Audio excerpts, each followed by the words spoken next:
tardes a todas y a todos. Hoy tengo la satisfacción de presentar a Antonio Lara, vicepresidente del Ateneo, buen compañero, con el que comparto un equipo dispuesto a asumir la tarea de mantener esta institución que consideramos posee un valor histórico, cultural y sentimental, cuyos objetivos nos unen. Quienes lo conocemos sabemos que Antonio es un profesional de la educación, es inspector de educación, pero además una figura destacada tanto en el ámbito de la investigación histórica como en la creación literaria.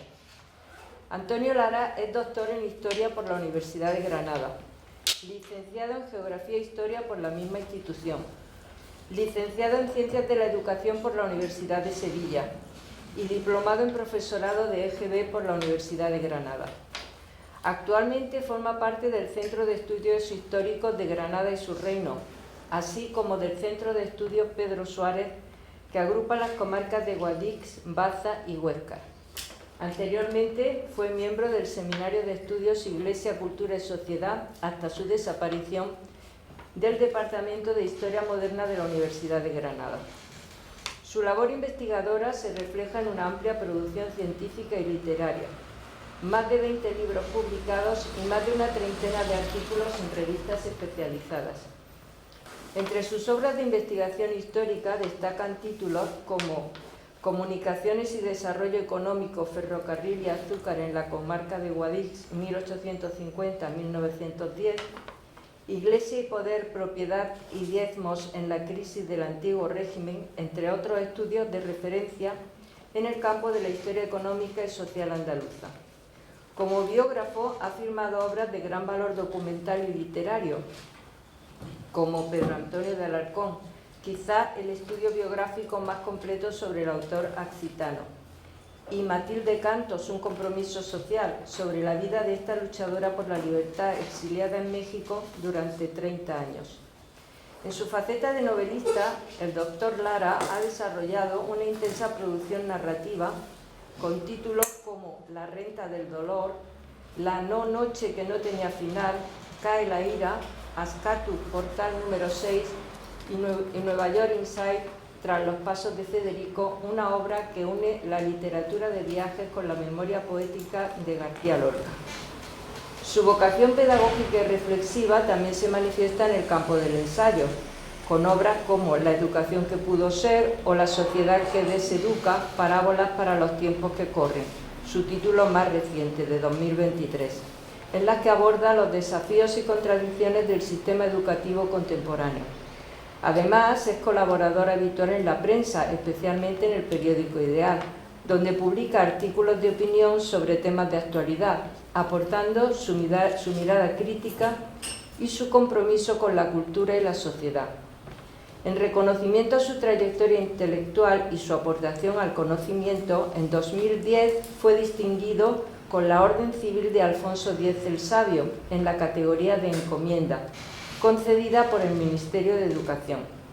Es coautor, en colaboración con José Vallejo y Álvaro Salvador, de Historia del Ateneo de Granada, historia de un proyecto que cabalga entre dos épocas, de 2022. Por ello es un privilegio contar con la presencia de este investigador riguroso, un escritor de vocación y un pensador comprometido con su tiempo. Pero por encima del currículum está la persona. Cercano, generoso con su tiempo, buen conversador, siempre dispuesto a compartir lo que sabe sin darse importancia. Es de esos compañeros que suman dentro y fuera del trabajo y cuya mirada crítica siempre viene acompañada de sentido común y humanidad. Presentarlo hoy en la inauguración de este ciclo es una muestra de cómo encara sus inquietudes y se vincula a la actualidad cultural de su ciudad y a esta institución. Con todo gusto vamos a oírte ahora, Antonio. Muchísimas gracias.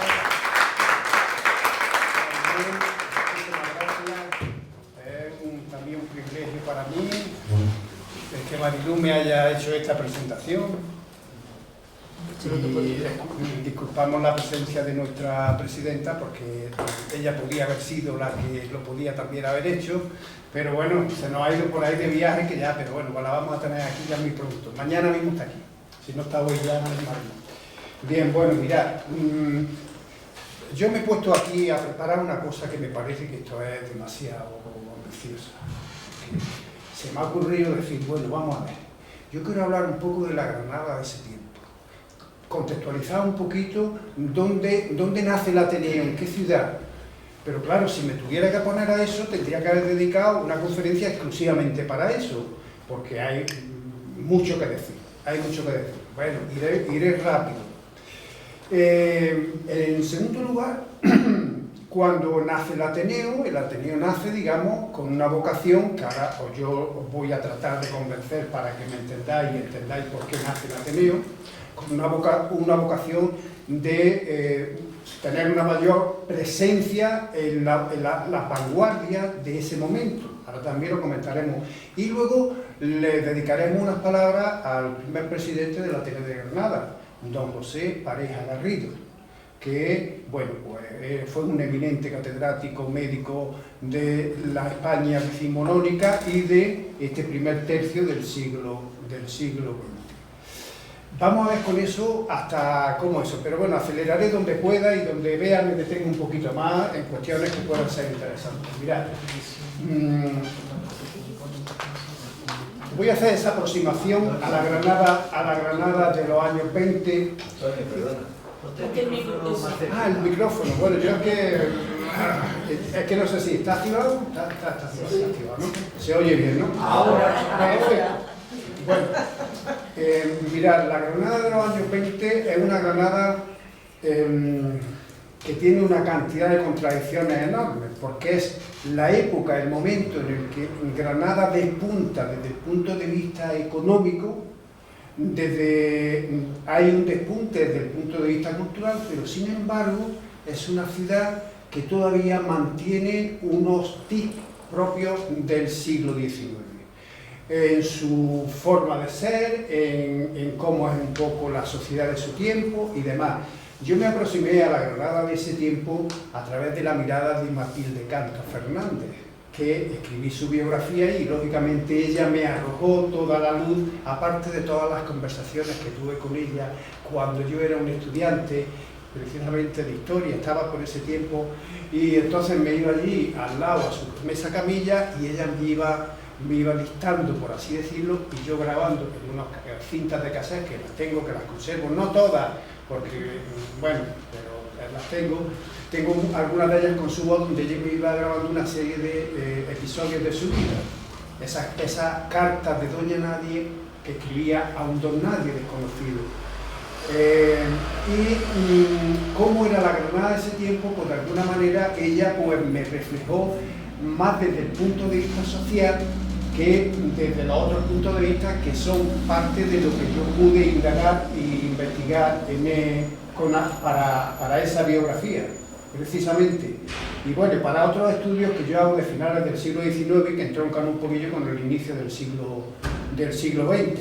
Algunos estudios que tienen que ver con el movimiento obrero y ese tipo de cuestiones. Algunas de esas cosas se publicaron en el Anuario de Historia Contemporánea del Departamento de Historia Contemporánea de la Universidad de Granada. Mirad, la ciudad de Granada. Bueno, hay un detalle con el que yo quiero arrancar antes de lanzarme. He puesto ahí ciudades y ciudadanos. He puesto debajo el nombre de Constantino Ruiz Carnero, que en este momento era director del Defensor de Granada. ¿Y por qué aparece ahí este artículo o esta referencia a ciudad y ciudadano? Porque me va a servir de base para guiarme un poquito y hacerlo un poco como más didáctico en la aproximación a la Granada de ese tiempo. Constantino Ruiz Carnero escribe en el Defensor de Granada el 19 de febrero un artículo que se titula de esa manera: Ciudades y Ciudadanos. 19 de febrero, el Ateneo del año 25, y el Ateneo el día 6 de marzo, que es un par de semanas después, básicamente, es cuando inicia su andadura, el día 6 de marzo. ¿Qué hace ya Constantino Ruiz Carnero? Pues lo que hace es adelantar, presagiar y poner un poco en el panorama de la ciudadanía de Granada de ese momento cuál es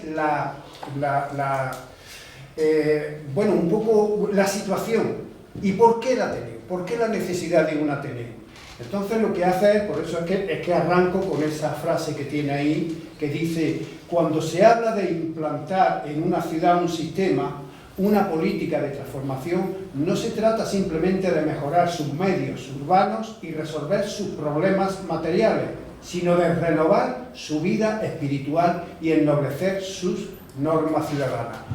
Fijarse bien en una cosa, os he dicho, os he comentado que Granada en ese momento tiene un incipiente desarrollo económico. Claro que lo tiene, muy importante.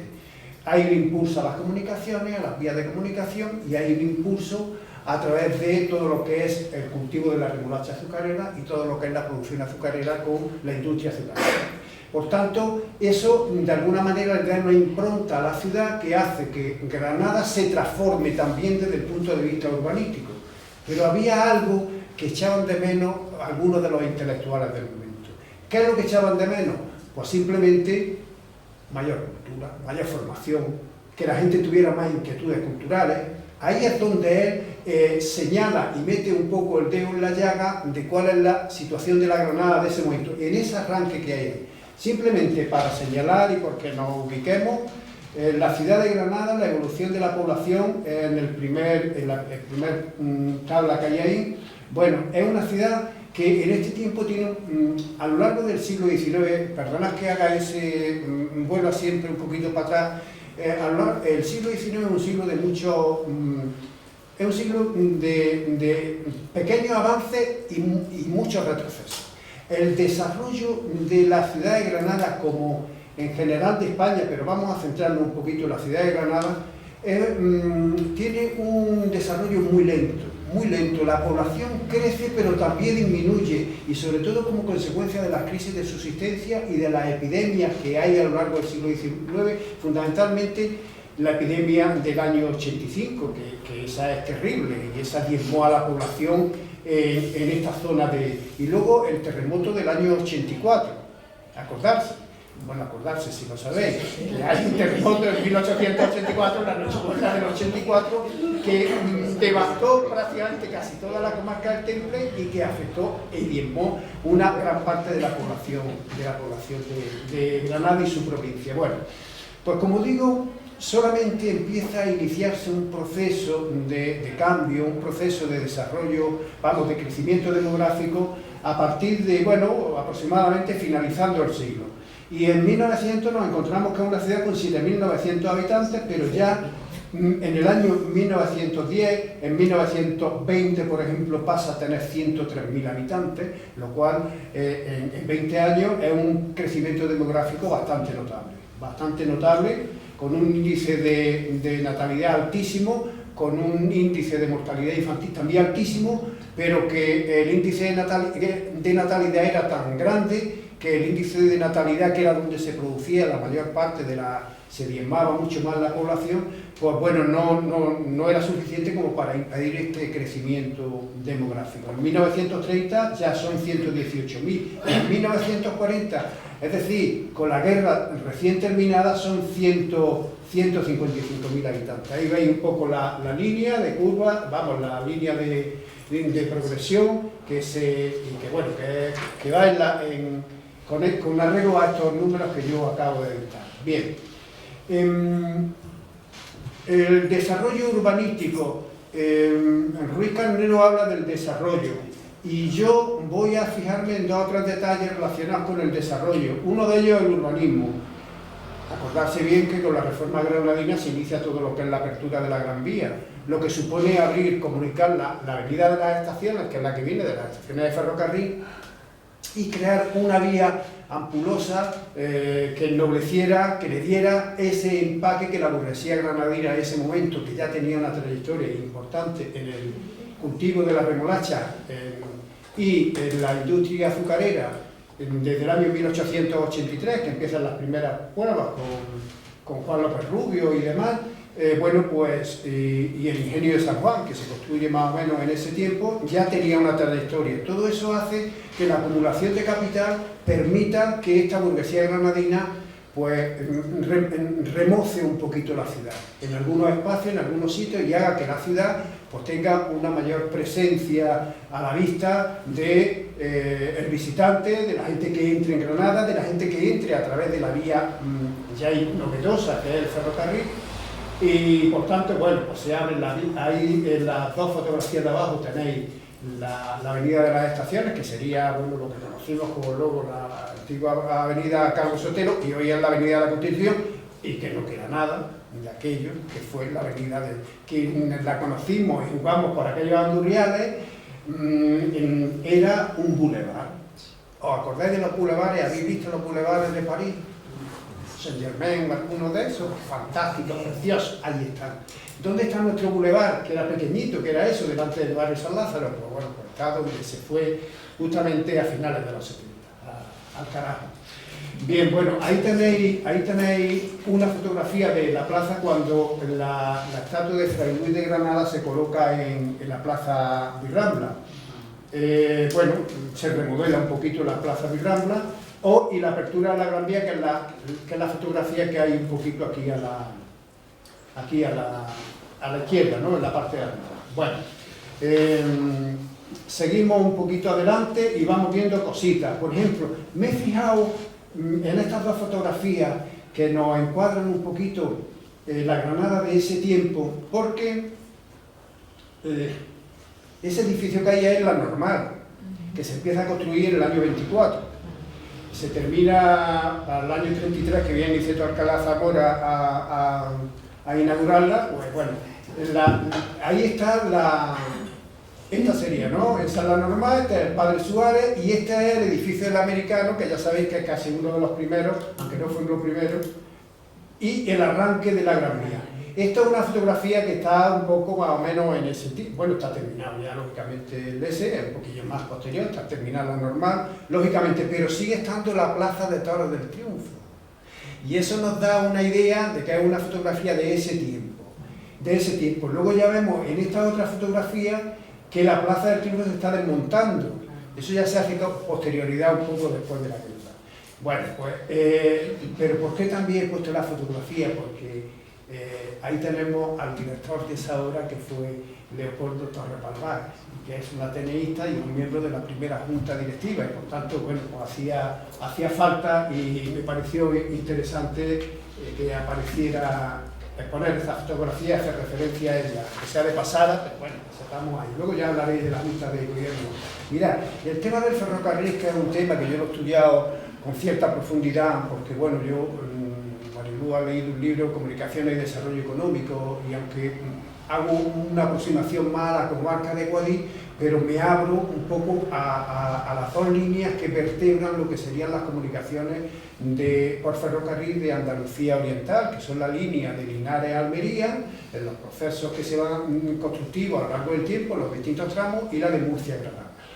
Esas dos líneas se cruzan en Moreda, sí van a cruzar en Guadix, sí van a cruzar en las dos líneas en Hernán Valle, que allí había terrenos de la familia de Alarcón, y hubo críticas porque decía que si se quería revalorizar lo que eran los terrenos, que eran terrenos rústicos y demás. Bueno, finalmente en Moreda, que es donde lo conocemos desde hace ya pues todo el tiempo que se cruzan, allí se cruzan.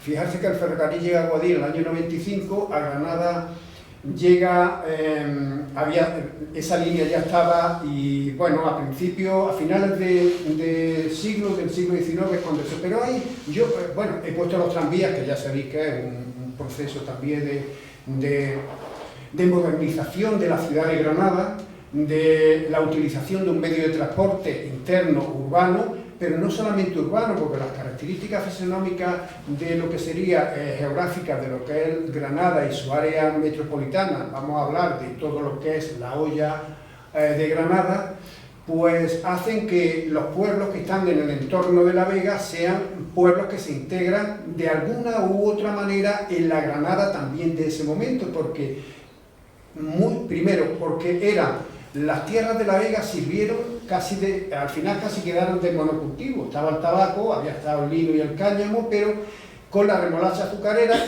y las fábricas que se levantaron. Hay un estudio de Manuel Martín Rodríguez sobre eso, fabuloso, bueno, que habla de eso, pero no hace alusión a las distintas fábricas que se abren. Bueno, los tranvías que se van moviendo, bueno, he puesto unas fotos, pero he puesto esta, y diréis, ¿y esta por qué? ¿Qué pinta ahí un mapa de España?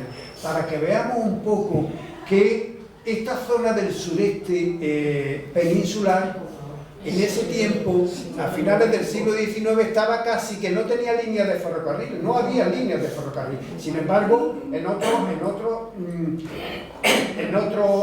partes de la propia península, pues ya se está viendo que sí las había, y todas con ese sistema radial, lo mismo que las carreteras, en fin, con eso. Pero curiosamente aquí no las había, así que la llegada del ferrocarril a esta zona es tardía también. Es muy posterior a cómo había llegado, bueno, a Galicia también, todavía hay que decirlo, pero llegan bastante tarde, llegan después de que el ferrocarril hubiera sido ya el medio de transporte que revolucionó todo lo que sería el sistema de transporte del siglo XIX, y muy conectado con el tema de la revolución industrial y todas aquellas zonas de desarrollo industrial que hubo en España, fundamentalmente lo que era el País Vasco, con Alto Horno, la industria textil en Cataluña, y luego algunos de los enclaves como es la industria asociada al tema de los barriles y demás de la zona de Málaga, lo que hay también en el norte de la provincia de Sevilla, en fin, bueno, eso, y aquí, bueno, pues de alguna manera todo esto se va incorporando. Quiere decir que en los años 20 ya nos encontramos con una ciudad que tiene unas líneas que no solamente se mueven por la ciudad de Granada, sino que salen fuera a las distintas poblaciones del área, bueno, no de área metropolitana, porque no era, sino de la Vega de Granada. Bien. Sigo un poquito adelante, el paso de los tranvías, solamente para que, no sé, la añoranza que nos produce, o esa evocación que nos produce, cómo era esa Granada en ese momento, qué había, cómo eran las fotografías bueno, pues aquí estamos viendo una fotografía donde en la zona de la Fuente de la Batalla no hay ninguna línea de ferrocarril, de tranvía todavía, pero sin embargo ya sí van apareciendo en algún momento en años sucesivos. Porque la construcción del tranvía fue un fenómeno también, pues, con un impulso económico enorme para la propia ciudad. No solamente era la industria, sino que todo el superávit, digamos, todos los beneficios que salían de la industria beneficiaron también a la posibilidad del desarrollo urbanístico y el desarrollo diario de la ciudad de Granada. Bien, bueno, aquí tenéis algunas fotografías de ese tiempo, no me voy a tener mucho más. Y ese incipiente desarrollo económico que empieza como Juan López Rubio, y que, bueno, el ingenio de San Juan, la primera fábrica que se monta en toda España de remolacha azucarera es esta que hay aquí. Esta es la de Santa Juliana, el interior, para que veamos un poquito cómo era una fábrica de azúcar y demás. Bueno, es la primera. Y bueno, pues fue eso, un impulso enorme que fue poco a poco haciéndose cada vez con mayor presencia de capital de granadino y capital que viene de fuera también para darle un impulso, y hace que Granada, no recuerdo, pero creo que era, no recuerdo, son 20 y tantas fábricas de azúcar, de remolacha azucarera, las que hay, creo, en Granada, en la provincia, entre Granada y la provincia, porque tendríamos que contar aquí también las que se construyen en Guadix, la de San Torcuato, la de la Virgen del Carmen, que se construye en Benalúa, las de Baza, la de Caniles, es decir, que todo esto no fue solamente un fenómeno que aquí se inicia, pero también se trasladó a otros puntos de la provincia de Granada. Bueno, y luego estaba el tema de lo que era el impulso también que hubo con la caña de azúcar en la zona de la costa, que era otra forma de extraer también el azúcar y de eso. Bien, bueno, pues esto es un poco un recorrido muy rápido y demás. Y sigue diciendo Ruiz Carnero en su artículo, dice, hay quien no piensa, yo lo voy a leer mejor aquí que ahí, hay quien no piensa porque lo ignora o porque no le conviene que una ciudad no será posible sin la previa formación ideal del ciudadano. ¿Os dais cuenta cómo va dando ya la clave, va diciendo? Es decir, podemos ser ricos, podemos tener mucho, pero si no tenemos formación, no tenemos cultura, no tenemos eso, lo otro queda ahí como un añadido que no nos lleva a ningún sitio. ¿Dónde nos da a nosotros la capacidad de raciocinio, de pensamiento, de conocimiento, de todo eso? Nos lo da esto, la formación. Y entonces él ya aterriza y dice, es que es esto, la formación ideal del ciudadano.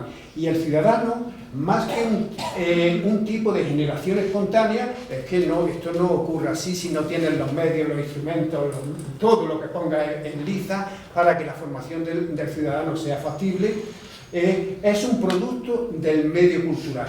Y aquí entonces lo asocia, es decir, que la cultura no nace de manera... La cultura, bueno, como elemento que nace un poco de la creatividad del ser humano, pero tiene que canalizarse de alguna manera, tiene que llegar también a todas las capas de la sociedad. A una sociedad que, sin embargo, bueno, pues tenía su... Ese era uno de los grandes problemas al que nos vamos a referir. Esto que tenéis aquí es una ontología universal de la colección de Tata de temas relacionados con la ortografía, bueno, con la gramática y con todo eso. Esto es una obra de Braulio Tamayo Zamora, que fue profesor fue miembro de esta primera junta, que fue profesor en el Instituto Padre Suárez, que fue, entre otros, de Francisco Ayala y del hermano de Federico, de Francisco. Y que, bueno, pues era una persona ilustrada que al mismo tiempo estaba escribiendo sus obras relacionadas con temas literarios, con temas de gramática. Era profesor de literatura, pero bueno. Mira, la situación de enorme analfabetismo que nos encontramos en la ciudad de Granada en ese momento, en la provincia de Granada también, en España en general. Pero hay zonas que tienen un mayor impacto. La zona de Granada, vamos refiriéndonos aquí, porque no lo podemos extrapolar a otros puntos de Andalucía y donde queramos, de otras zonas de España, la situación de enorme analfabetismo. Yo apunto ahí unas cuantas ideas que pululan alrededor de por qué ese analfabetismo.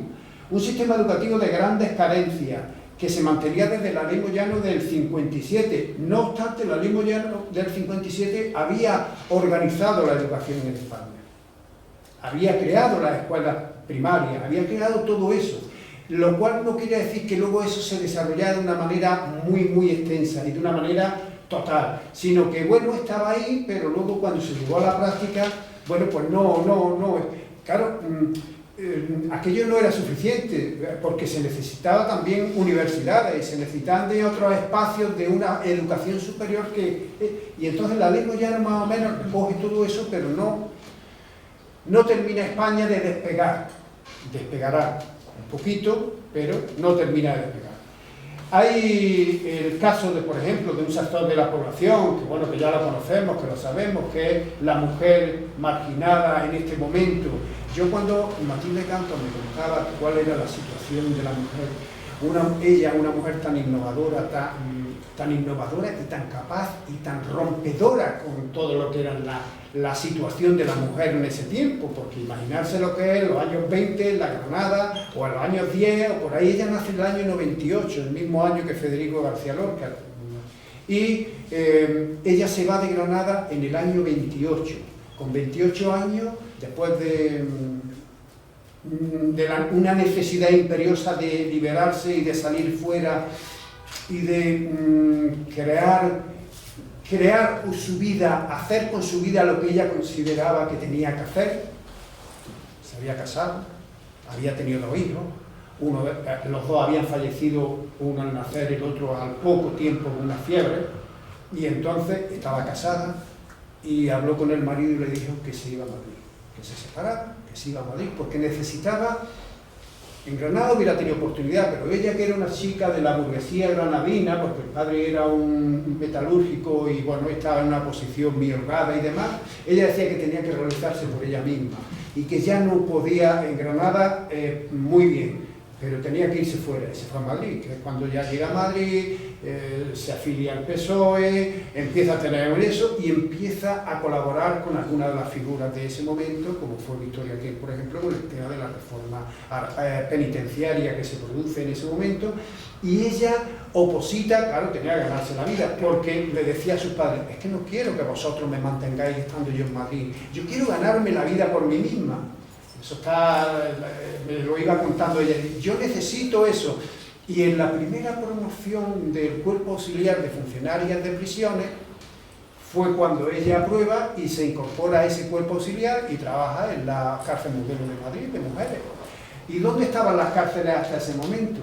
Pues las cárceles hasta ese momento estaban en los conventos y estaban regidas muchas veces por religiosas, con un sistema disciplinario que no tenía nada que ver con todo lo que inspira la renovación penitenciaria de la Segunda República, de inserción social, de todo lo que ya os podéis imaginar, ¿no? Bueno, que es lo que ella luego lleva a México y lo trabaja allí.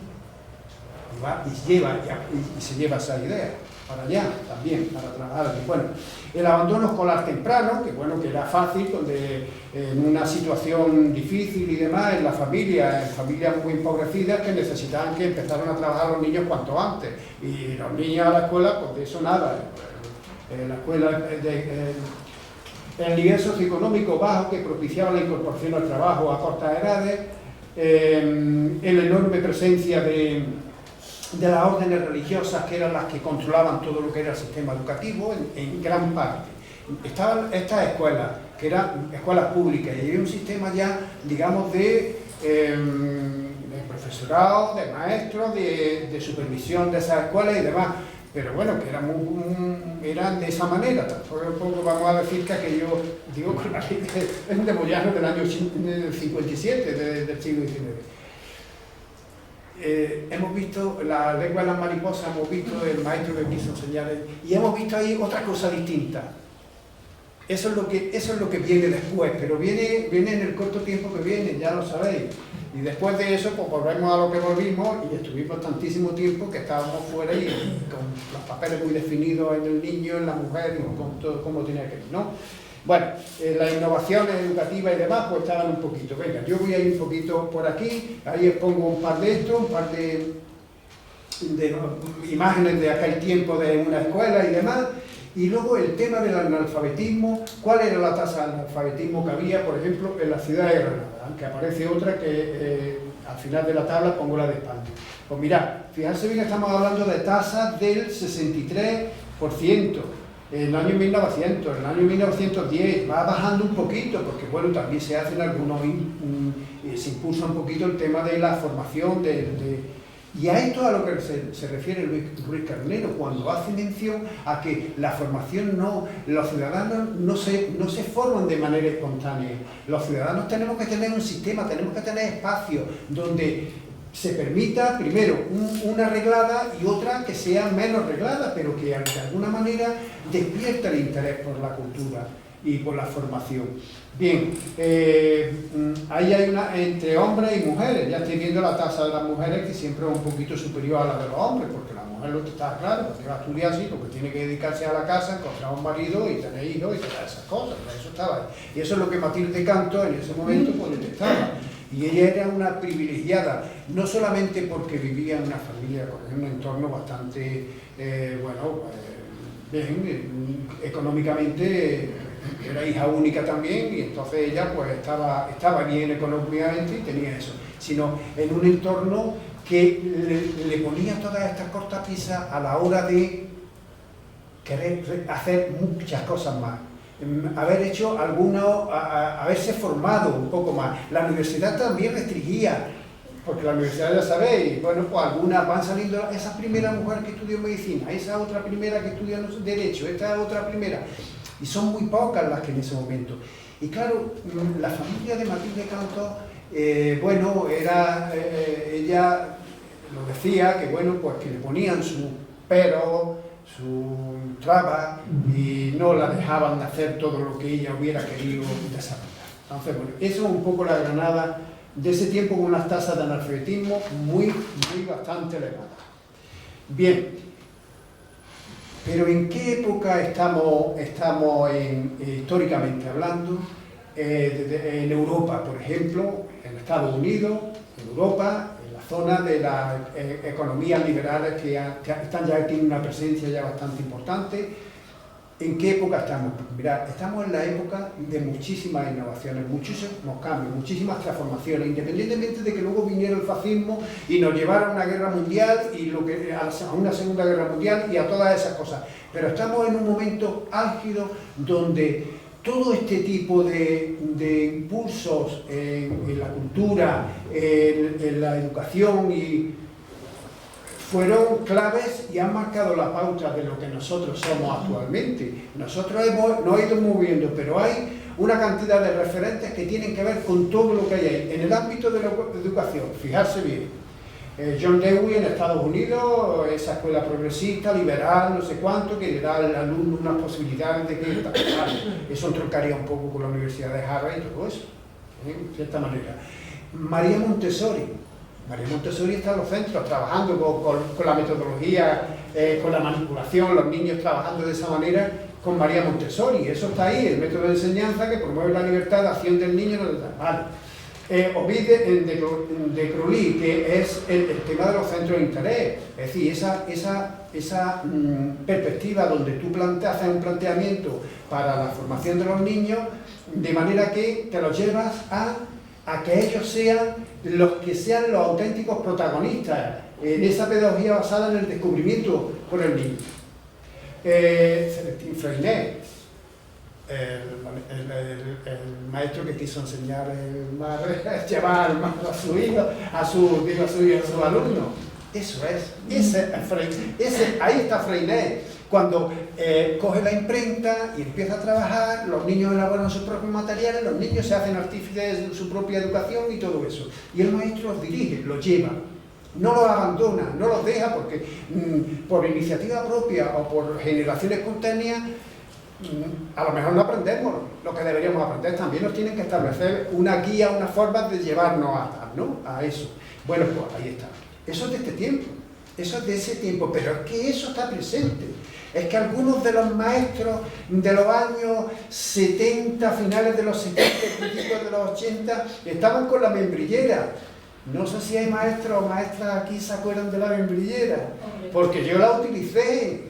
Y la membrillera era una masa que hacía allí, que no me acuerdo ya ni cómo era, que no se hacía, que servía de imprenta. Era como, es decir, que tú llegabas y hacías en los papeles de calco, lo ponías y luego lo dejabas allí impreso, lo que era, si quedaba impreso, era una imprenta. Quitabas el papel de calco porque se había quedado la tinta allí y luego llevabas con los folios, lo ponías encima, lo ibas quitando y salía. Era la fotocopiadora entonces, pero era la forma de elaborar cosas así de ese estilo, ¿no?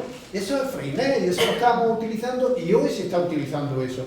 Hoy hay en algunos centros que están trabajando con metodología freitiniana. Es decir, hacen eso, ¿qué te digo yo? Donde a veces, bueno, yo a veces he sido un poco más crítico, porque hay veces que a los métodos también hay que saber dónde se aplica y dónde se puede.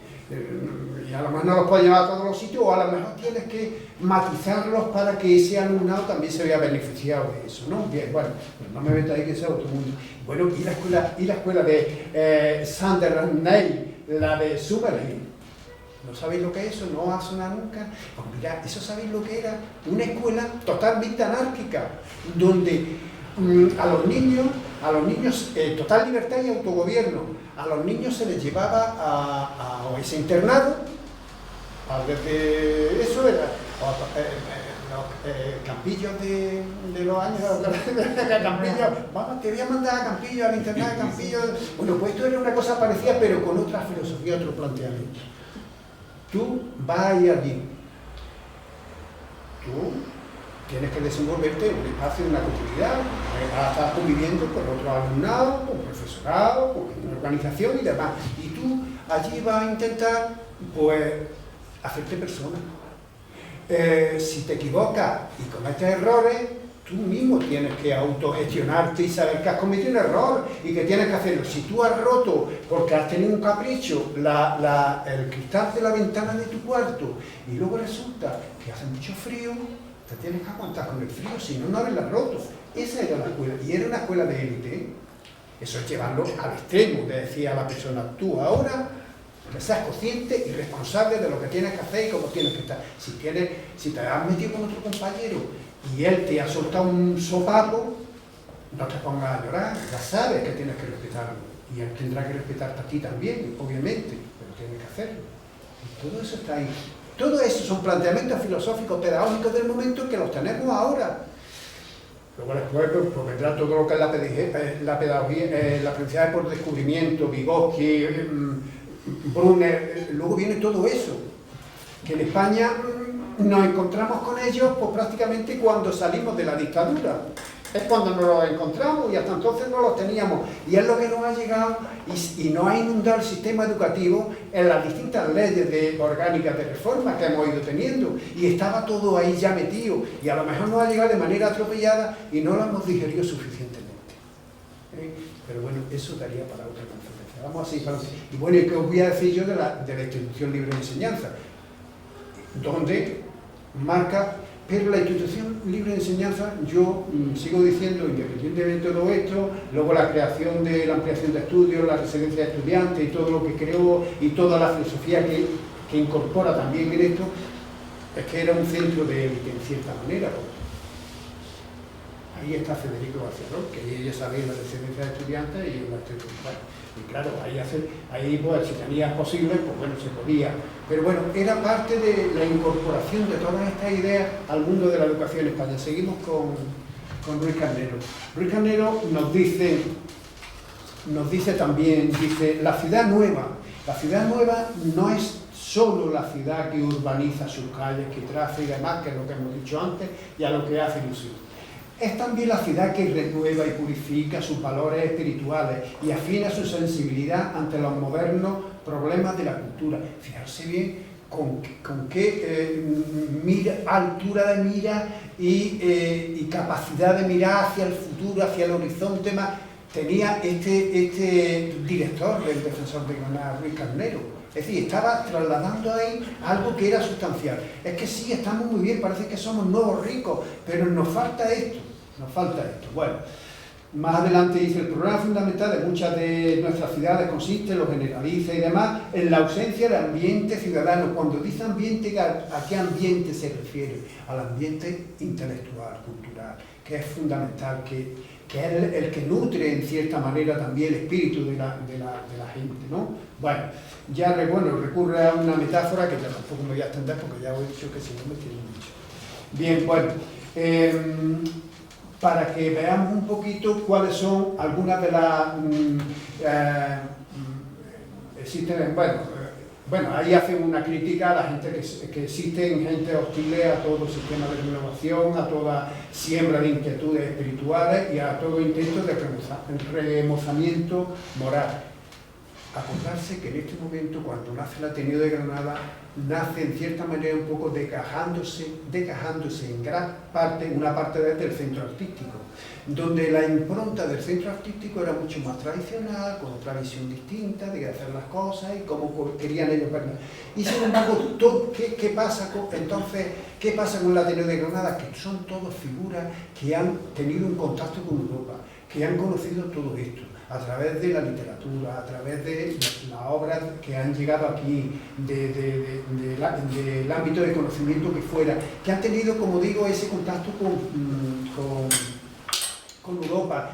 Y todo eso de alguna manera les está haciendo abrir los ojos y ver que las cosas tienen que ser de otra manera. Y tienen que ellos pensar en crear una institución que abra el horizonte a los granadinos, ¿no? Dice, ¿a qué llama Ruiz Carnero ese? Bueno, y habla de que, que la piedra rompa, bueno, de figurado de forma más metafórica, que no, dice que la piedra no rompa el cristal de las aguas, que no se agite el fondo tranquilo del remanso. Eso es lo que piensan los demás, eso es lo que tal, pero ¿qué es lo que dice él? No, el viejo concepto de las cosas y de los problemas, dice, la falta de perspectiva de orientación, bueno, la atrofia y la sensibilidad, y ¿qué es lo que hay que hacer? Que es donde termina, bueno, lo dice un poquito, romper el remanso y hay que remover el fondo del remanso y remover todo aquello porque necesitamos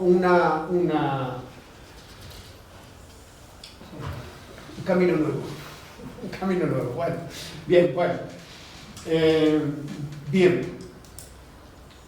Ahí hago un cuadro síntesis un poco de todo lo que son las vanguardias de ese momento, la vanguardia artística, la literaria. En eso están bebiendo, en esas fuentes están bebiendo muchos de los personajes con mente mucho más abierta que conectan con Europa de la Granada de ese tiempo.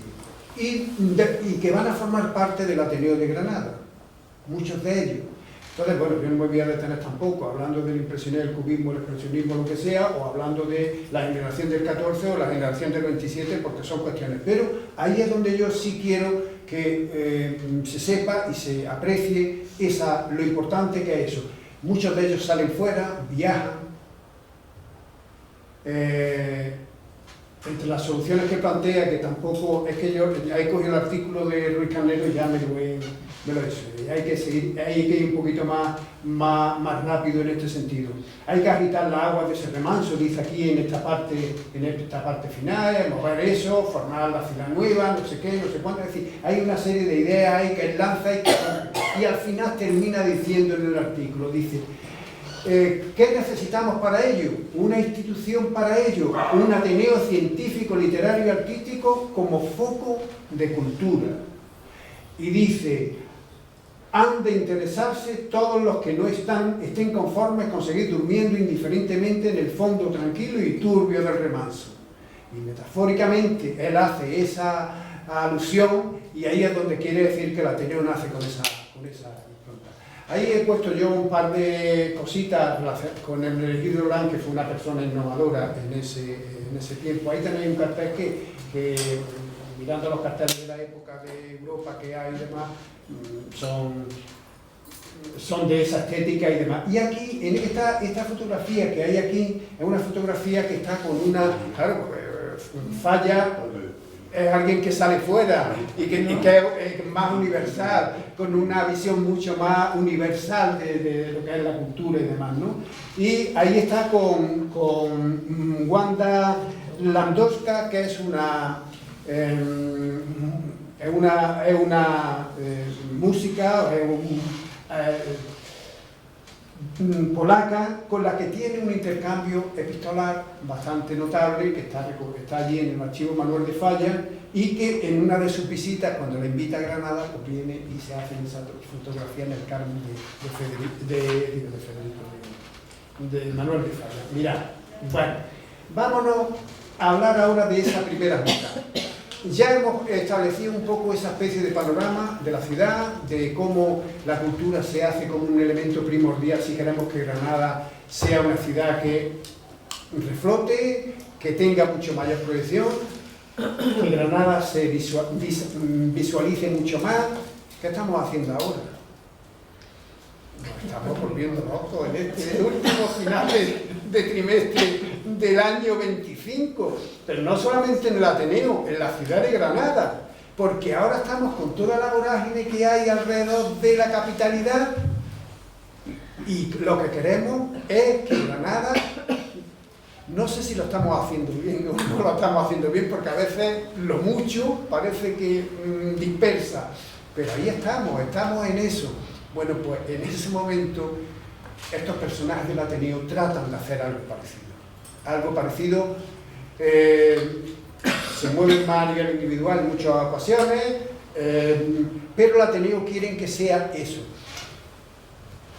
Aunque, bueno, el Ateneo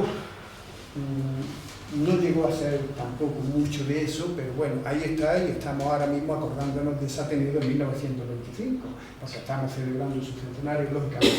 Y yo me voy a referir a esa primera Junta de Gobierno para que conozcamos quiénes habían y veamos la gente con el empaque, la capacidad intelectual que hay, personas que se movían en el ámbito de la cultura, del conocimiento, del saber. Era un Ateneo científico, literario, pero científico, y había muchos médicos, había muchos catedráticos de la Facultad de Medicina de Granada. Entonces vamos a hacer un poco alusión a ello. Yo he preparado aquí los cargos institucionales del Ateneo. El presidente José Pareja Garrido, al que me voy a referir un poquito más, así que no voy a decir mucho. El vicepresidente Antonio Mesa Morde, que nos suena. Sí. Estaba su hermano también, que parece que tenía un poquillo más de nombre, al final se quedó con un poquillo más de nombre. Gabriel Bonilla, que fue el secretario, que era catedrático, que fue catedrático en Compostela y en Granada, y fue consejero permanente de Estado durante la Segunda República. Gabriel Bonilla, finalizada la guerra, tuvo que exiliarse, tuvo que irse a México, porque si no le hubiera ocurrido lo que le ocurrió a muchos que no se exiliaron, que antes de exiliarse pues cogieron y lo pasaron por las armas. Allí coincide con Matilde Campos, y hay una fotografía donde están muchos de los exiliados en una comida de hermandad, y está Gabriel y está Matilde. La fotografía la tengo por ahí, pero es que ahora si me pongo a buscarla pues me voy a entretener mucho, pero la fotografía está por ahí, la iba a poner por aquí, pero bueno, está por ahí. Si consigo localizarla rápido en algún momento os la pongo. Mirad, luego ¿quién estaba también como vicesecretario? Constantino Carnero.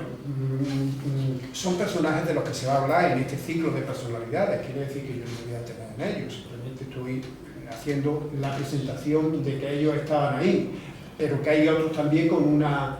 estos dos no tengo fotos de ellos, así me perdonáis, ¿no? De Fernando Vilches Jiménez, que fue uno de los promotores también del concurso de Cantes Juntos del año 22, y era muy amigo de Federico, no he encontrado ninguna foto, y de Miguel Cerón, muy amigo, y bueno, pues Federico en el verano del 25, recién comprada la Huerta San Vicente, pues les lee a los dos La Zapatera Prodigiosa.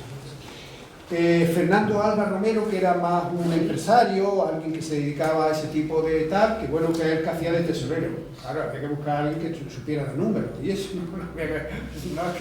es un disparate lo de llevar los números en una institución donde no haya nadie que conozca.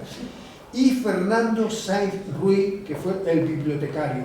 Mirad, Fernando Sainz Ruiz fue un maestro de primera enseñanza. Maestro. Pero luego terminó siendo inspector de educación. Fue diputado a las Cortes Constituyentes del año 1931 y fue inspector general de educación durante la República. Era un cargo ya de un nivel superior, ¿no? Bien, tuvo que salir exiliado y falleció en Chicago. A ellos yo en algún momento le haré algunas pinceladas en el rincón del Ateneo. Esto los tengo aquí ya todos anotados, para luego unas pinceladas para que en ese rincón del Ateneo que tenemos en Ideal tengamos la posibilidad de también trasladar algunos de los represaliados por parte de la dictadura y que fueron miembros de la Junta, que fueron miembros del Ateneo. Bien, bueno, luego después en la siguiente nos van a venir aquí los presidentes de las distintas secciones que había. Las secciones que había eran esas que aparecen ahí, y en primer lugar tenemos a Fernando de los Ríos, que era presidente de la sección de Ciencias Morales y Políticas, y no os voy a decir nada porque va a tener su conferencia aquí, lógicamente, pero bueno, ya sabéis que es una figura de primer orden, que fue ministro, que fue dueño, que fue... Bueno, todo eso, y que por tanto fue una persona con una presencia también bastante notable en este momento en la Junta de Gobierno del Ateneo. José Palanco Romero, que era el presidente de la sección de Ciencias Históricas, que fue alcalde de Granada durante un periodo corto, pero que fue diputado a Cortes, que fue catedrático de Historia y que fue decano de la Facultad de Filosofía y Letras. Y que, bueno, pues terminó también fusilado.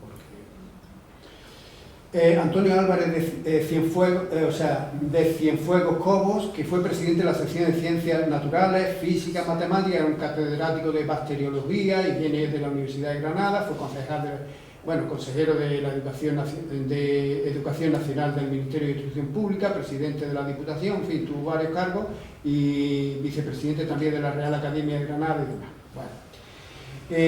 Y luego Braulio Tamayo Zamora, que yo he hecho alusión antes a él, pero que es una figura que de las que me ha traído un poquito más y me han dado más ganas de investigar, y que no encontré una foto suya, y que hablando ayer con la directora del Padre Suárez le dije: Carolina, mira a ver si tienes ahí el expediente, lo que es relativo, donde aparece como director del Instituto Padre Suárez, que lo fue Braulio, pero fue desde principios de siglo, fue ya profesor ahí en el luego fue director en otro momento, era alguien también que le daba un poquito a la pluma y que tenía también su, bueno, como lo he dicho antes, lo he puesto una de su gramática y demás, su gramática, libros relacionados con la literatura, en este caso con la lengua.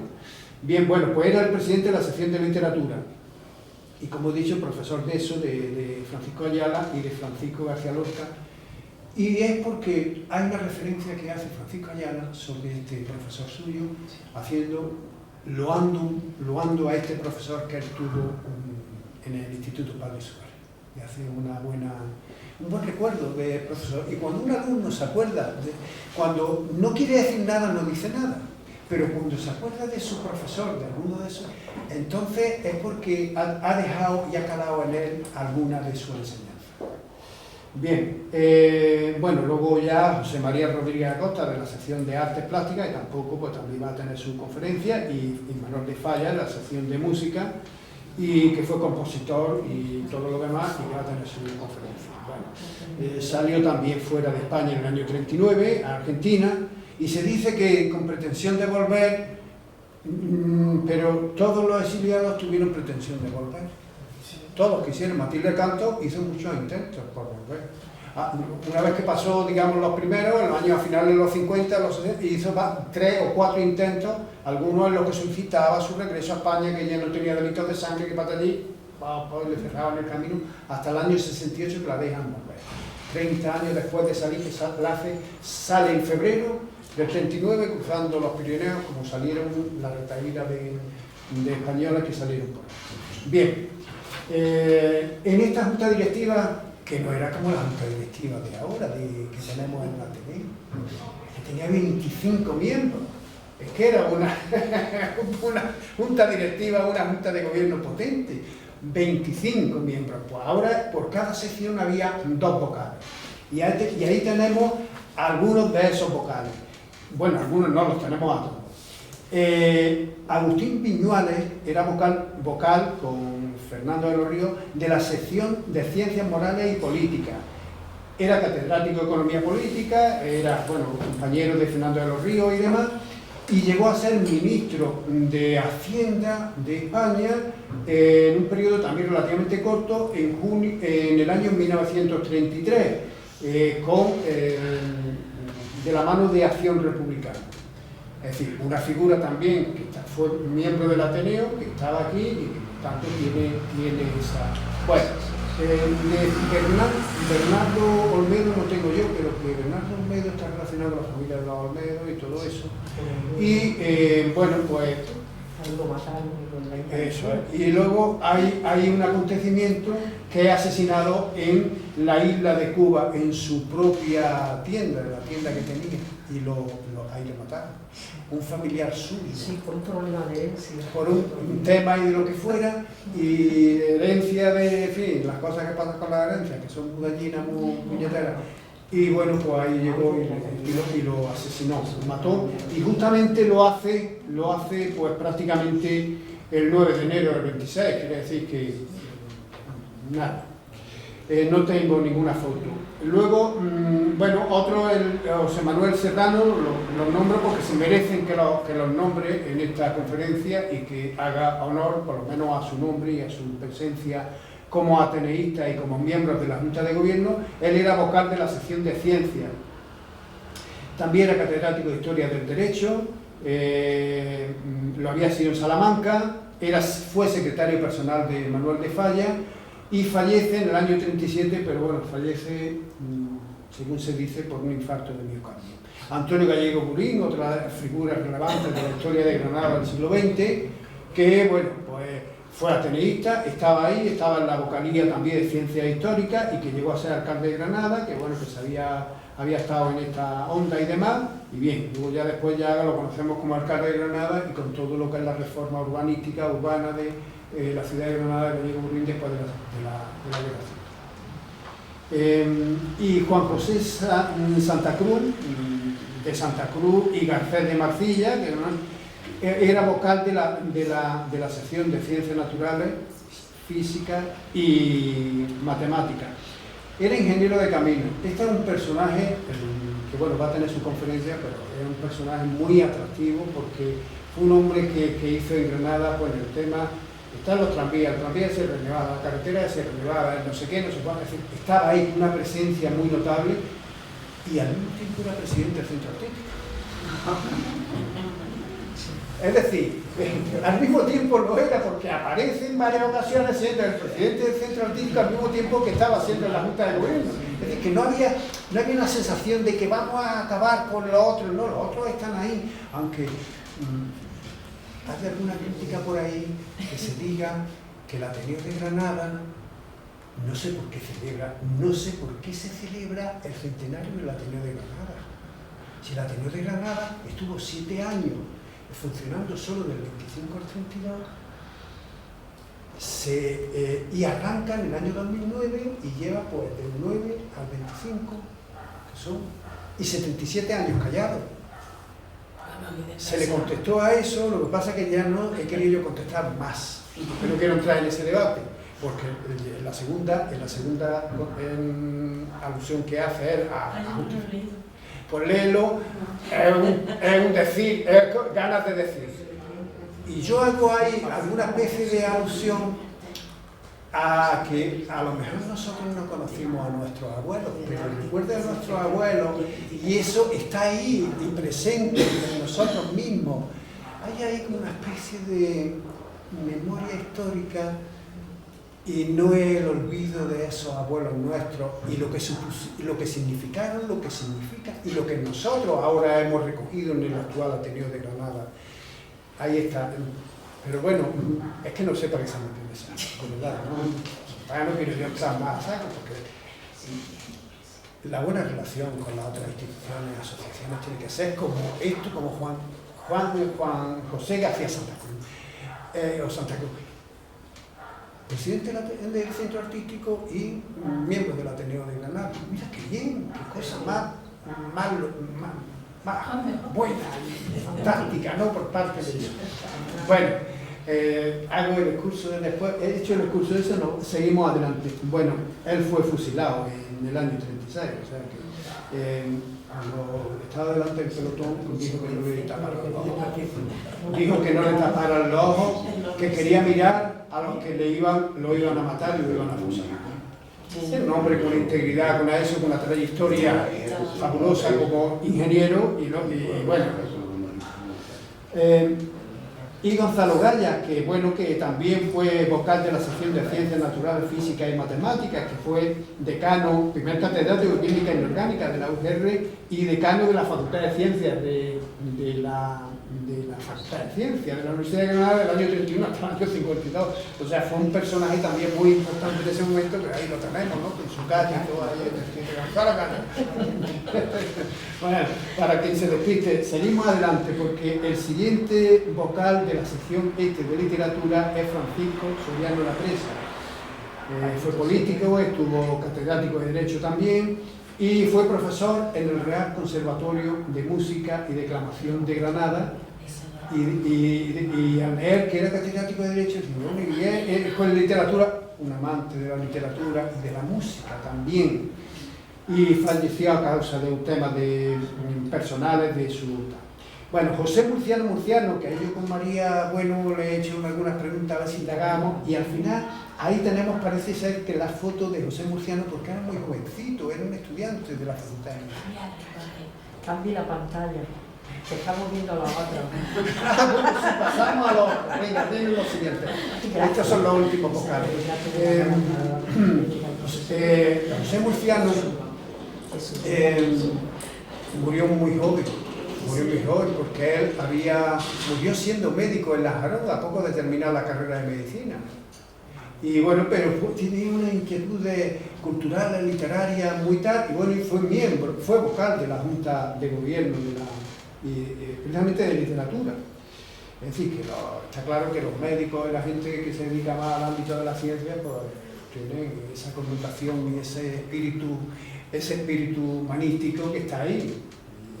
Y los que somos más de letras, por así decirlo, pues también tenemos espíritu científico, porque yo hice el bachillerato de ciencias pura y luego me fui decantando por las letras, pero yo soy de los que cuando hacemos la cuenta la hago de cabeza. ¿Por qué? Porque estudié matemáticas, estudié física y química, estudié todo eso. Bueno, bien, en Gabriel Morcillo, un eminente pintor de la sección de artes plásticas, estaba de vocal y fue alguien que conectó bastante con las vanguardias europeas y demás, y bueno, pues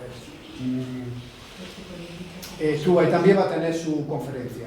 Leopoldo Torres Balbás, que por supuesto va a tener la suya, que era vocal de la sección de artes plásticas, y bueno, ya se van a decir muchas cosas de que yo aquí simplemente decir que fue el arquitecto restaurador y que fue el arquitecto de la Escuela Normal. ¿Qué representa la Escuela Normal? Pues una aspiración para la formación de aquellos que se iban a dedicar a formar a la población.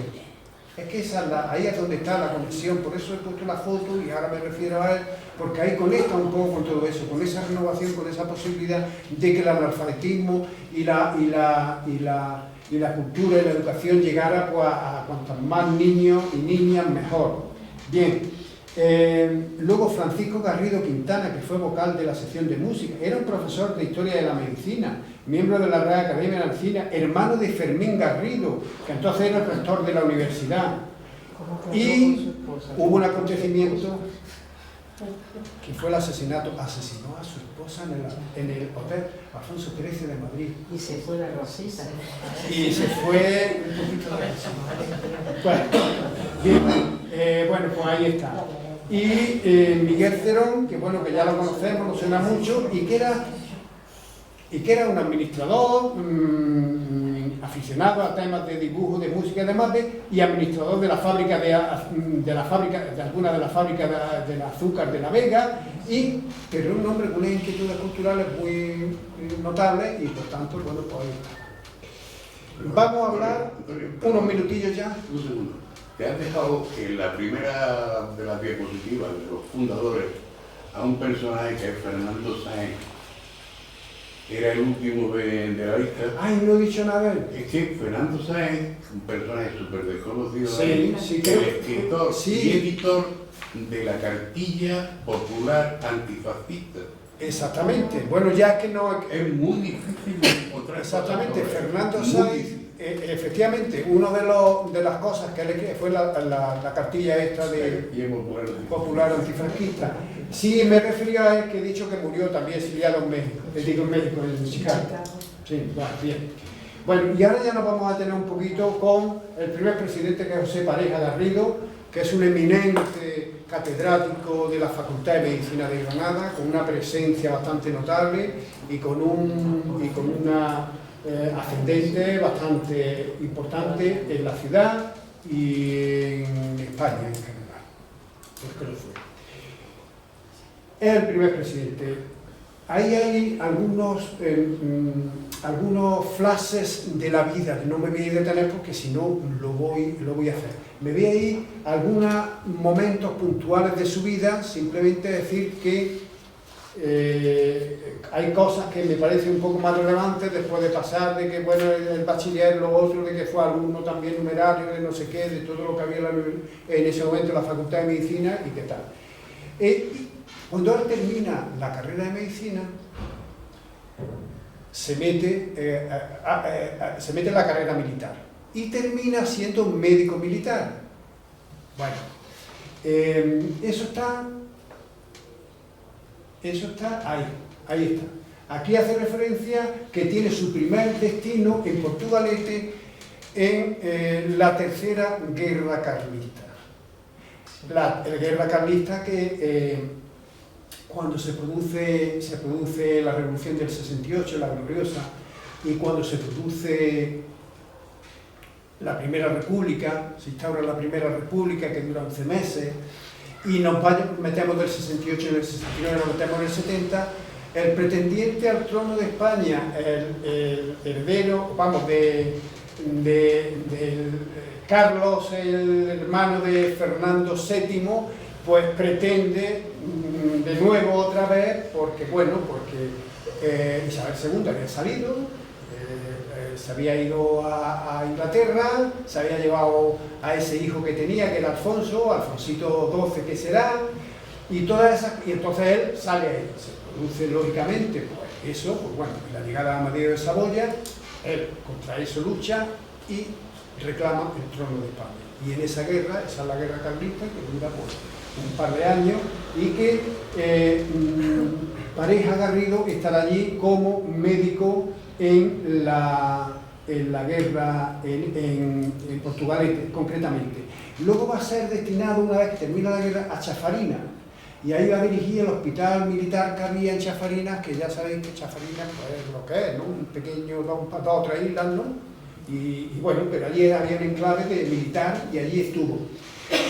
Cuando lo quieren ascender a capitán, él dice que no, porque entonces ahora de capitán me vaya a mandar a no sé dónde y quería volver a Granada. Entonces vuelve a Granada, deja la carrera militar y vuelve a Granada, y es cuando ya empieza a preparar su tesis doctoral. Ahí os he puesto la tesis doctoral que la tengo en el PDF manuscrito de su tesis doctoral, que bueno, que si hubiera que hacer un estudio más profundo de la biografía de José Pareja, pues habría que indagar un poquito también su tesis doctoral, ¿no? Que habrá cosas interesantes desde el punto de vista de su ascendente como médico, como catedrático y como tal, y ahí es donde adquiere con ella el grado de doctor, que lo adquiere en Madrid en el año 1877. Consideraciones sobre la génesis de la hiperemia y de la inflamación como base de algunas consecuencias clínicas. Ya está dicho el título de la tesis doctoral. Ya no vamos a seguir más adelante. Bien, bueno, él llegará a ser catedrático de clínica quirúrgica por oposición, catedrático de anatomía topográfica también en el año 95. Él va teniendo una presencia en la Facultad de Medicina bastante notable a lo largo de todos los años finales del siglo XIX, y a partir ya de con el nuevo siglo es donde va a tener ya una presencia en cargos más institucionales, como va a ser el decanato de la Facultad de Medicina, volverá a ser catedrático numerario de dermatología y demás. No sé si es el primer catedrático de España de dermatología, no lo es. Me indican por allí alguien que sabe más de él que yo, de estas cosas, y no lo es. Pero sí es verdad que, fue responsable de varias cátedras dentro de lo que era la Facultad de Medicina. Sí, fue un hombre que tuvo, como digo, pues una trayectoria bastante notable, aparte del decanato y demás. Luego termina siendo rector de la universidad, pues durante unos cuantos años, hasta, no recuerdo bien si había yo señalado por ahí, bueno, son 7 u 8 años que fue decano. Perdón, rector de la Universidad de Granada. Estos serían un poco los flashes de su. Ahora me voy a ir un poco a dos momentos suyos de su vida que me parecen notables. Uno tiene que ver con esta actividad suya como historiador de la medicina, como divulgador también de lo que eran los temas de medicina y demás en ese momento, y luego me voy a ir a ese momento en el que he elegido presidente de eso. Bueno, él es el director de la revista La Actualidad Médica. Yo Miguel se ha ido, pero está aquí el otro coautor de ese artículo que me ha venido muy bien para señalar esta.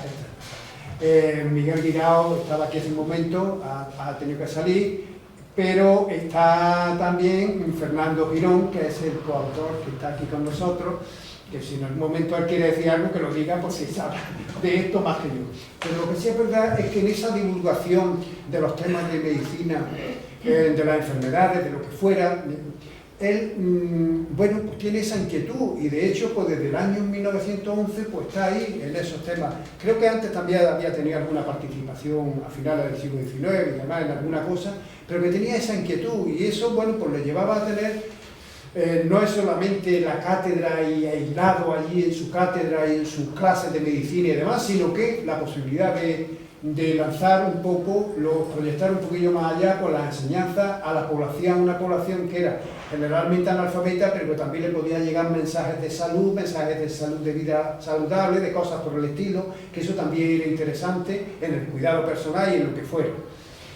Bueno, como digo, fue director de esa revista, y ahí estuvo, por eso digo, sí, es la Gaceta de Médica de Granada, que se publicó entre el año 69 y tal, y él estuvo dirigiéndola durante un tiempo. A partir de 1909, la Gaceta Médica de Granada y Sur de España, y de 1907 la Gaceta Médica del Sur de España. Bien. En esa faceta suya de divulgador y demás, le pide a alguien que era familiar suyo, que era Federico Olori, que era catedrático y estaba en la Universidad de Madrid. Ahí tenéis una fotito suya de Federico Olori. Le escribe una carta en la cual le pide colaboración para esa revista. Él le dice que bueno, que estos jóvenes que han venido, entre ellos estaba su hijo, José Pareja Llévenes, que inquietos porque todo eso se moviera, y querían ellos mismos pues sacar sus propios artículos, sus propias cosas en esa revista de la Facultad de Medicina. Y ahí es donde le hace el ofrecimiento a Federico Loris para que colaborara. Federico Loris también ya estaba en una situación personal, ya digamos, de salud y eso, un poquito eso, y no estaba un poquito ya desganado para estas cosas, pero yo no sé si al final llegaría, no sé si habéis constatado que es que llegó a lo mejor, pero en principio él tiene ese contacto con Federico Olori para hacerle ese ofrecimiento. Y cuando llega el 6 de marzo de 1925, José Pareja Garrido es elegido presidente del Ateneo de Granada. En esa reunión que se celebra, en esa junta que se celebra el 6 de marzo de 1925. Él va a ser presidente solamente hasta los inicios del año 26, en que lo va a sustituir José Palanco. Para este tiempo, la impresión que yo tengo es que de salud estaba bastante afectado. Tenía problemas de salud porque a las juntas de generales, cuando se celebra alguna de ellas, algunas de las actividades que demás, no suele asistir, ya no suele asistir. Él tenía sus afecciones y en algún momento llegará a decirlo. Ahora cuando eso, leeré simplemente la frase en la que él dice que las afecciones mías y demás en este tiempo que estamos hablando, por febrero del año 1926, ahí es donde hace alusión a sus problemas de salud. Y son los que le impiden en cierta manera. Bueno, digamos que esta junta que se celebra en la Sociedad de Amigos del País, en el local que tenía la Sociedad de Amigos del País, la calle Duquesa, allí es donde está. No vamos a hacer mucho más al respecto, porque si casi todos tenéis el libro de historia de la tele, habéis leído que son algunas cuestiones relacionadas con eso. Lo que yo aporto aquí son cuestiones que no están en el libro, que por eso por casi las que más me interesan, ¿no? Luego, el 28 de abril de 1900 se celebra la Junta General en los salones del liceo. El Ateneo no tenía una sede, no tenía sede, estaba un poco despistado, pues como tuvo este Ateneo, con todo lo que eso significa, y este Ateneo en el que ahora nosotros estamos, que tenemos esta sede, que la agradecemos y que quisiéramos otra sede, pues de otras características, ¿verdad que sí? Que lo estamos pidiendo y en algún momento lo hemos dicho públicamente. Bueno, pues iba de aquí para allá, la Sociedad de Amigos del País, el liceo, hasta que tienen su sede, pero su sede le dura muy poco tiempo. y vuelve otra vez a la sede antigua del liceo, del Teatro Cervantes, y se mueve un poquito por ahí y allí anda, bueno, de capa caída en ese sentido. Pero en la sede siempre es un sitio interesante, porque es un sitio, es tu casa, aunque sea humilde, tu casa, ahí está, ahí tienes tu refugio y todo eso. Pero bueno, el Ateneo en su trayectoria de la etapa actual se ha mantenido. Y si no tenía sede, tenía la Casa de los Tiros, tenía el restaurante no sé qué, que esas cosas también tienen que aparecer en el rincón del Ateneo. El botánico. María, la sede del Ateneo. Ahora tú con la otra sede. Bueno, las sedes del Ateneo ahí van a aparecer. El restaurante que es eso, y se va a poner ahí porque eso ennoblece también una institución que a pesar de esas limitaciones y todas esas cosas, sigue adelante. Bueno, bien, bueno. Mira, ya el día 28 de abril de 1925, en la celebración de esa Junta General en los salones del liceo, se lleva a cabo bajo la presidencia del vicepresidente, de Antonio Mesa Moller, en la cual se acordó por unanimidad que el Ateneo quedase constituido porque se le daba ya carta de naturaleza de manera formal. Bien, pero ya no está ahí José Pareja. Está un año prácticamente sin actividad, no hay, ahora mismo salvo que los archivos nos digan lo contrario, en un momento determinado no hay una actividad del Ateneo, porque no aparece en la prensa, que ahí es donde, y el defensor, pues, cualquier cosa que hacía el Ateneo aparece de momento, no aparece nada. Y nos vamos prácticamente al día 7 de febrero del 26, que es cuando se inaugura la sede de la calle Varela, la sede que tuvo el Ateneo propia. La sede que tuvo el Ateneo propia el 7 de febrero de 1926 hasta finales de agosto de ese año, de ese 26. Poco tiempo. Un poco tiempo. Tuvo poco tiempo. Bueno, entonces, vencidas las dificultades, ya estamos aquí, ya ahí es lo que viene a decir, ya, bueno, ya tenemos nuestro sitio, aquí vamos a constituir nuestra biblioteca, tenemos nuestros salones, vamos a celebrar actividades y tal. Fantástico, pues verdad, todo eso te da ánimo, te impulsa, te da eso. Pero aún así, el mantenerse ahí firmes, queriendo mantener la asociación, la institución, a pesar de que no tenemos eso, pues bueno, me parece que es loable y que hay que tenerlo en cuenta. Fijarse, en ese momento, el defensor habla de, bueno, no voy a leer eso porque es lo que no quería yo tampoco detenerme ahí. Bueno, se habla del Ateneo, de unas instituciones y demás, bueno, bien realizado tan intensa y generosa labor de la cultura. Siempre aparecía con todos los buenos ofrecimientos y los piropos que le echaban desde el Ateneo. Mira, en esa reunión, don Antonio Mesa Moller lee una carta de José Pareja. Y en esa carta viene a decir, no la voy a leer entera, pero en esa carta viene a decir algunas de las cosas que parece que son enteras. Primero, se disculpa por no estar allí. Una agudización de mis habituales achaques motivados por la estación en la que estamos, fíjate, estamos en febrero. Hace mucho frío y probablemente tuviera problemas de lo que tuviera. Bueno, pues eso es lo que hace que no asista a esa reunión. Después dice, ya hablando de lo que sería por qué el Ateneo, por qué está ahí. Y es en negrita lo que hay un poquito en el penúltimo párrafo. Granada tiene numerosos centros de enseñanza que son otros tantos focos de cultura, pero son los que a la gente va por conseguir un título, por algo o por una cuestión de esta naturaleza.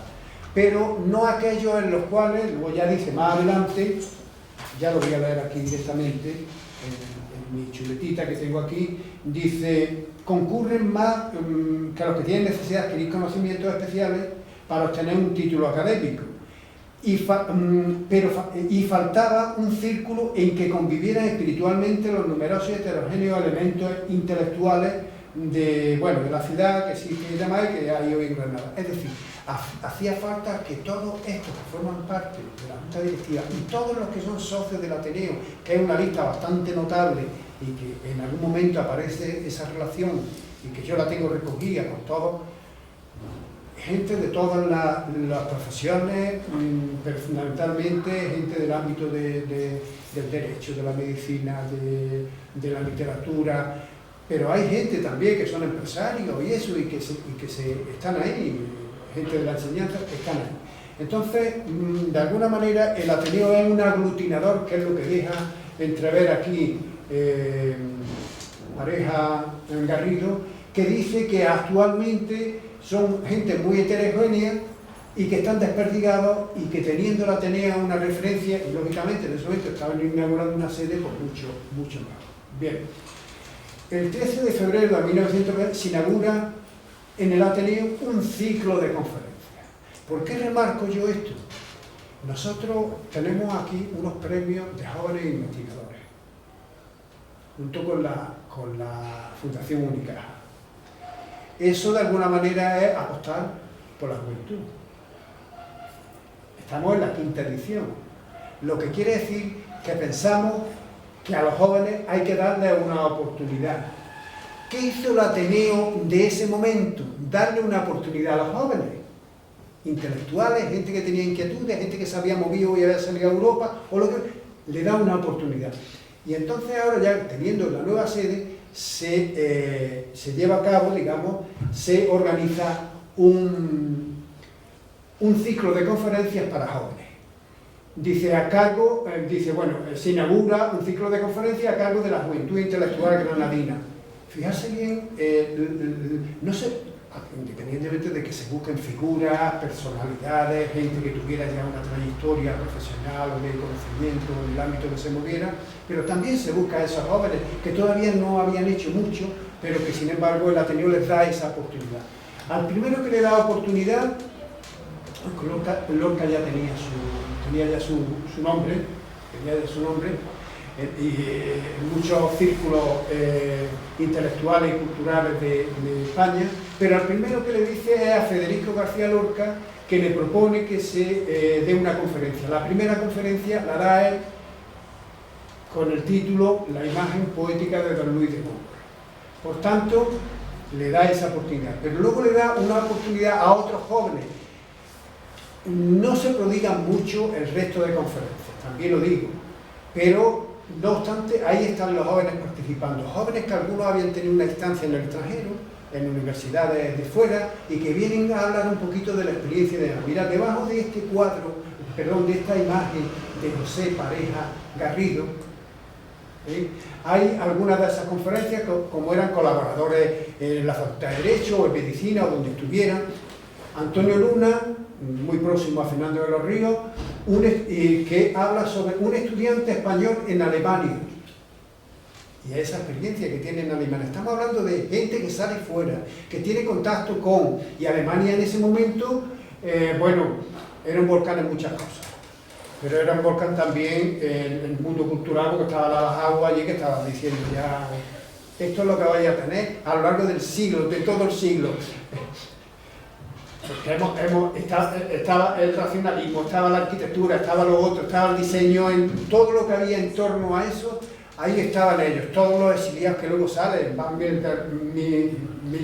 Miller-Roy, que salen fuera, todos los que salen a Estados Unidos, que van a la escuela de Chicago con el tema de la arquitectura, con todo eso es parte de eso. En esas fuentes son de las que beben muchos de los jóvenes que están y de los que están aquí, que son ya profesionales, que es gente mucho más madura, pero que sin embargo están teniendo ese contacto y le están llegando esas influencias. Bien, Alfonso García Valdecasas con otra conferencia, impresiones sobre la Italia de un colegial en Bolonia. Es decir, todo esto está haciendo el Ateneo en ese inicio del año 26. José Álvarez de Cienfuegos dice la política financiera de los municipios y demás. Bueno, ahí está. Y esto quería yo resaltarlo porque es una cosa que me parece que es fundamental para tener en cuenta un poco cuál es el espíritu de estas personas que forman el Ateneo, independientemente de que su trayectoria tuviera su alto y bajo. pero ahí está. Pero ahí está. Luego, yo no voy a seguir mucho más adelante porque estamos deteniéndonos solamente en este año 25, pero esto del año 26 sí quería yo hacer constancia, porque el año 25 se queda con la elección de la Junta Directiva o de la Junta de Gobierno, y luego después la constitución de la propia Junta un par de meses después, y finalmente pues el año 26 empieza a rodar un poquito de manera más dinámica y va haciendo cosas. Después de esto vienen muchas más conferencias, una de ellas es la de Salvador de Madariaga, que viene, en fin, hay algunas cosas. Bien, bueno, el día 25 de septiembre de 1926 he elegido presidente José Palanco Romero. A estas conferencias no asiste tampoco José Pareja. Hay un problema de salud, que yo no he conseguido tampoco, pero hay un problema de salud personal y es el que le hace pues, desistir un poquito de la presidencia del Ateneo de Granada. Él está todavía activo y demás durante unos años después, y el 24 de mayo del 35 fallece pues, el primer presidente del Ateneo de Granada. Así que con esto yo finalizo ya mi conferencia, que bueno, quería que ha sido muy apretada y quería que fuera rápida, y bueno, me coló un poquito.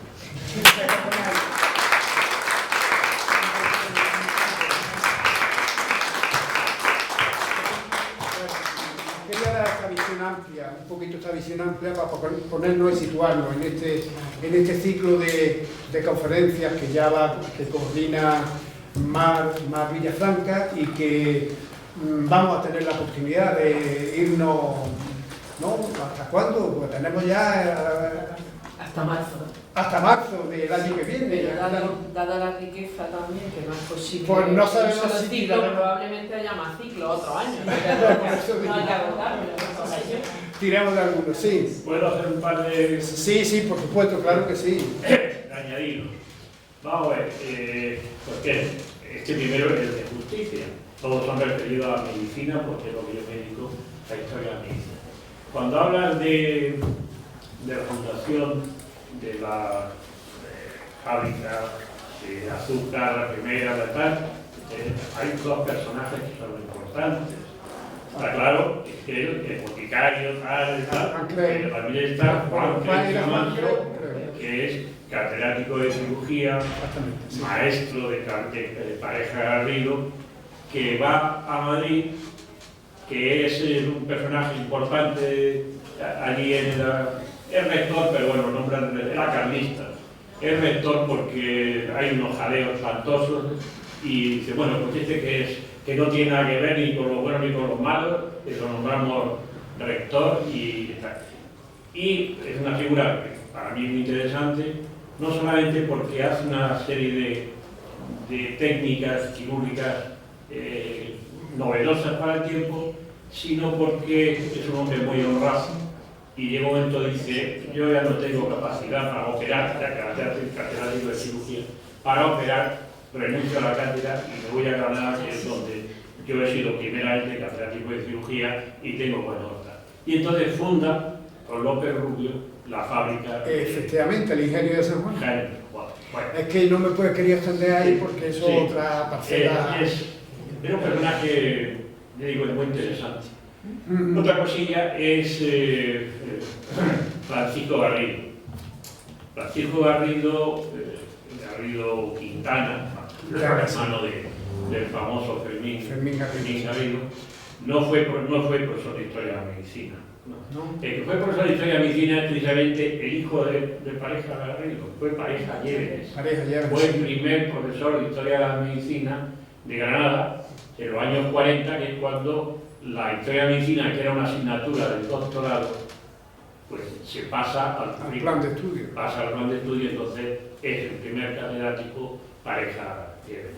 Y luego pues hay otra serie de ellos, profesores, no muchos, pero un discípulo de Pareja, que es Antonio Jesús Torres López, y luego está el que me dio clase a mí de Historia de la Medicina, que era José Guijarro, pues Oliveras. Garrido lo que era dermatólogo. parte del médico general, que lo hacían todas estas cosas, como especialista era dermatólogo, precisamente la especialidad que empezó Pareja Garrido. Puede llamar un poco la atención de que un catedrático de cirugía se pase a catedrático de dermatología. Y la explicación es relativamente sencilla. Pareja Garrido, como se ha dicho, era un hombre con una salud muy precaria. Era un hombre muy bajito, y las intervenciones quirúrgicas le costaban mucho trabajo y tenía problemas, entonces decidió dedicarse a la dermatología, que evidentemente pues, no exige estos requerimientos, ¿no? Y después de mucho batallar, de dar clases gratuitas en la facultad, el tema dermatológico y tal, pues consiguió ser catedrático de cirugía.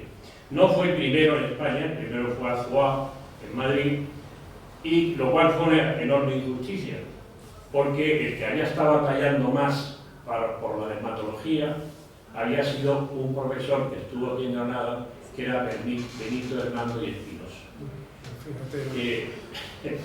que anecdóticamente es el guapillo de la rendición de Granada. El pintor lo conocía y puso su cara, la cara de guapillo, que es la de Benito Hernando. Benito Hernando se va a Madrid, era catedrático aquí de terapéutica, se va a Madrid de catedrático de terapéutica a ver si consigue la cátedra de dermatología. No la consigue y unos años antes de la jubilación se va a la universidad, manda a tomar viento a todos ellos, se va a Guadalajara, donde vivía su hermana, y aquí no. Y Azuá, que era pues, un dermatólogo, que no tenía hecha la tesis siquiera, cuando sabe la cátedra, que era hacer físico, pues fue el primer catedrático de dermatología. Justicia de la historia que es, bueno, se queda un poco para anécdota, pero lo razonable es que el primer catedrático debería haber sido Benito Hernando y, en todo caso, pues, pero no Azuá, sí, era un buen dermatólogo, un personaje interesante, pero no llegaba ni a la escuela de observatorio, pues es que Benito Hernando está colaborando con los principales dermatólogos de Europa. Se marcha a aprender a Francia, ¿verdad? Con hierro, a contar, y no había punto de comparación, ¿no? Que yo quería compartir por esta red de conocimiento que se establece a veces de una manera casual, pero también muy interesante, que el doctor Creus Manso atiende a doña Cecilia de Madrazo en la Fonda de Siete Suelos en el nacimiento del hijo de Mariano Fortuny. O sea que Fortuny Madrazo fue atendido por este doctor, que no era ginecólogo, porque yo creo que esa especialidad ya no los médicos atendían todo. Pero todos atendían, y lo atendió porque había una conexión entre el director del Museo del Prado, que era el suegro de Fortuny, que le dice que su hija está aquí y tal, y gracias a esa conexión pues lo atiende y bueno, ha quedado rastro en las cartas y por eso lo sabemos, así que es una información que no está en ningún sitio, está en las cartas, ¿no? Las conexiones. Digamos, pues bueno, no, porque no vamos a alargar mucho. No, pero bueno, no, pero es curioso porque son personajes que con una riqueza de relaciones impresionante. Hay gente que se mueve en esos campos de la ciencia, de la cultura o de lo que fuera, pero que tienen muchas conexiones entre ellos.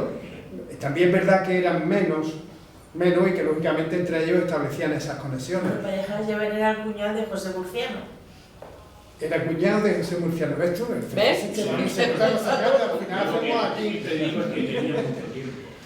Es una sociedad, es el retrato de una Una sociedad. sociedad más restringida, lógicamente, y eso hace que eso. Pero bueno, me ha llamado la atención el tema ese de que era muy bajito, se parecía. Era muy bajito y que al final se queda con como catedrático de dermatología. Tiene una anécdota, eso del bajito. Mi mujer ya me está diciendo nada. Su catedrático de cirugía era Vicente Guarnerio, que era conocido como el decano, porque estuvo de decano 20 años, Si vais al cementerio y veis su tumba, pone Vicente Guarnerio Gómez, decano que fue de la Facultad de Medicina. Bueno, pues su catedrático se metía con él porque era muy bajito. Y entonces un día, ya no pudiendo aguantar más, le dijo: la altura científica de la gente no se mide por la se mide por los conocimientos y tal, y no como usted. Y entonces a partir de ahí tuvo que salir por 10 porque claro, se lo sucedió rápidamente. Pero probablemente tuviera esa salud quebradiza en su último año, por eso mismo, porque es que no asiste prácticamente ninguno. Y luego yo tengo constatado otras muchas reuniones más de eso, donde, bueno, las mismas conferencias que dan estos jóvenes, que las tengo, he sacado la reseña de ellas y demás, siempre es Antonio Mesa Mores quien hace los honores, digamos, a los conferenciantes en cada momento. Y bueno, pues que fuera el padre de José Pareja Llévenes, creo que lo he comentado antes, ¿no? Pues está bien, porque yo he vivido en la calle Pareja Llévenes años, y mi vivienda, la de mis padres, en Pareja Llévenes. Y lo hemos puesto siempre con B, aquí aparece con V, pero bueno. El pueblo es con B, el pueblo de Toledo Llévenes, pero él siempre lo pone con V. Con V aparece siempre. Muy bien, pues yo no sé si hay alguna cosa más o nos vamos. Darte la enhorabuena y felicitarte por la estupendísima conferencia. Os he querido dar mucha información, amplitud, por eso mismo, porque quería dar esa visión un poquito más general y me he ido a 3 ámbitos distintos. Una conferencia inaugural guay. Bueno, ya conocemos a la primera.